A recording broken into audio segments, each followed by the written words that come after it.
We provide on-scene response to victims of sexual assault, and oftentimes part of that exam is that their clothing is taken as evidence. So we are able to provide them with the sweats and the comfort pack so they can shower at the hospital before they go home.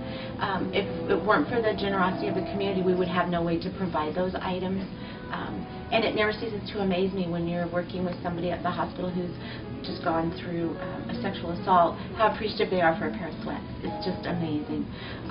So we wouldn't have any way to provide that without the support from the community.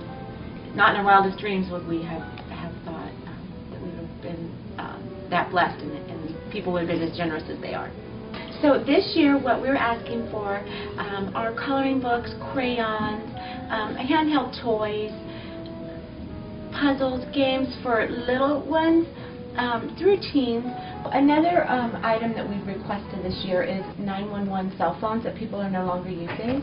As long as they have a charger, they don't have to have service, but we use those as part of a safety plan when we're working with victims, and we can provide them with that phone that will just call 911. And St. Francis is a shelter for families with children who are experiencing homelessness. We've grown from last year. We were 11 families. This year we're 13 families for a total of 34 children.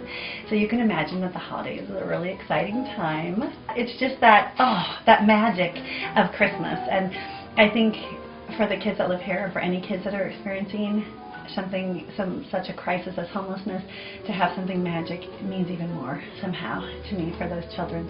Because when a child comes in crisis, or if they're fleeing domestic violence, they come in with nothing, and then we can give them that doll or that box of Lego or something that feels special to them. So I guess what I want to say, and I want folks to know, is that the gifts that come to us at Christmas time benefit families in crisis and in need all year long.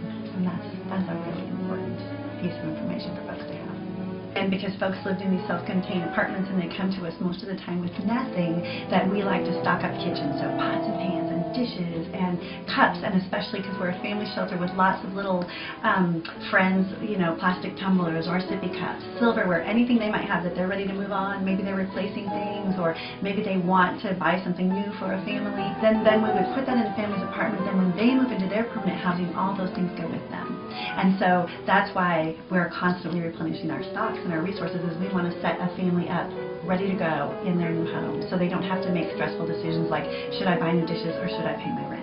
And they don't need to use paper plates, which is very expensive and not environmentally sound. So we like to send them with everything they need so they're ready to rock, ready to set up their new homes. So that's why we asked for kitchen items, for diapers, because again, we have 34 children that live here, and that's a really, really expensive cost for families. So we like to help them out with that whenever we can too. But we appreciate anything and everything that comes our way, and I guarantee you we'll make good